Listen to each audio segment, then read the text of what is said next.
I'm Chelsea. And I'm Lauren. And we are The Financial Diet. And today we're going to be going through a kind of long list of little things that you may be doing wrong with money. Now, a lot of these bad money habits are things that we may have talked about in another video in greater detail, but we wanted to have one place with all of the kind of things you're doing wrong with money listed together so that you can run through it real quick and ask yourself, am I doing any of these? These are a lot of the bad money habits that we tend to see really frequently, and they're also generally things that apply whether you have a really flexible budget or a really tight one. It doesn't matter how much you're earning, you can probably take a look at this list and find at least one thing you're doing wrong. So let's get to it. Here are 27 things you might be doing wrong with money. Number 1, not making your savings automated. Your savings should come directly right out of your check before you can even see it. Number 2 is not using your credit cards for bills so you can rack up that good credit / points, miles, cashback, whatever. The way we do it is you take the extra step to pay your bills on your credit card and then pay your credit card off in full each month so that you're getting all those goodies on the money you had to spend anyway. Number 3 is not tracking your overall net worth. You can use apps like Mint to keep all of your account information in one place. Number 4 is keeping too much money in your checking account. We recommend no more than $1,000 at any time in your checking account. Your money is way better off in other places. Number 5 is not buying bulk or recurring groceries online on auto delivery. Number 6 is keeping your student loan repayment structure the same year after year. We recommend that you reassess your student loan repayments at least once per year to make sure that you're not eligible for any new special programs,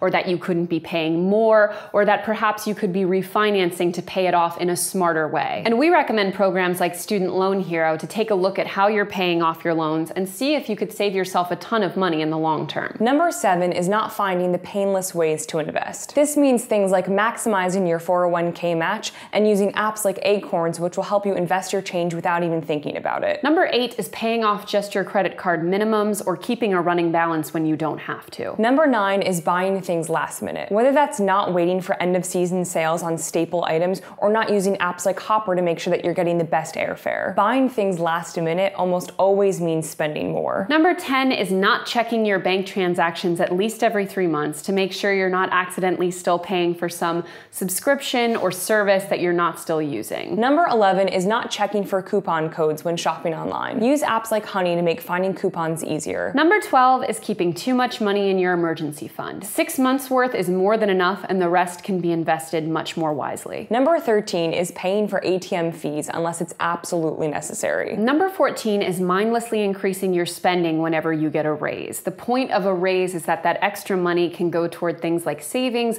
or investments, not to help you spend more unnecessarily. Number 15 is not doing the generic brand test on regular grocery items. You should only pay brand name when it's absolutely worth it. Number 16 is ignoring retirement savings because you secretly think that you're going to live forever and or die at 27. Number 17 is if you're thinking about going to college, not even thinking about community college as an option. Number 18 is not taking advantage of your free yearly checkups if you have them as part of your insurance plan. Just because your mom isn't making your medical appointments doesn't mean you don't need to have them. Number 19 is not learning how to properly freeze food. Number 20 is throwing away unwanted but good quality used clothes instead of thrifting them or selling them on apps like Poshmark. Number 21 is not doing a seasonal closet or general purge of your possessions twice a year. You should be doing that to reassess or downsize everything that you have. Number 22 is keeping the same budget year after year. Budgets should be reassessed and improved just as frequently as your closets. Number 23 is using single-use containers, water bottles, or coffee cups instead of investing in the chic reusable ones that you actually would want to use. Number 24 is not making clear, concise lists before every shopping trip, not just groceries. Number 25 is driving everywhere, even when it's not necessary. Number 26 is thinking about purchases under a certain amount, like for example $10, as just not that big of a deal, so that they're purchases you can make without thinking about them. Every dollar counts. Number 27 is thinking that you're too busy to at least have some kind of side hustle. As we've discussed before on TFD, there are so many side hustles that you can have even just for an hour or so a week from the comfort of your own bed. Seriously, everyone can be side hustling just a little bit, and everyone deserves the freedom and options that it brings. So as always, thank you for watching, and don't forget to hit the subscribe button or to go to thefinancialdiet.com for more.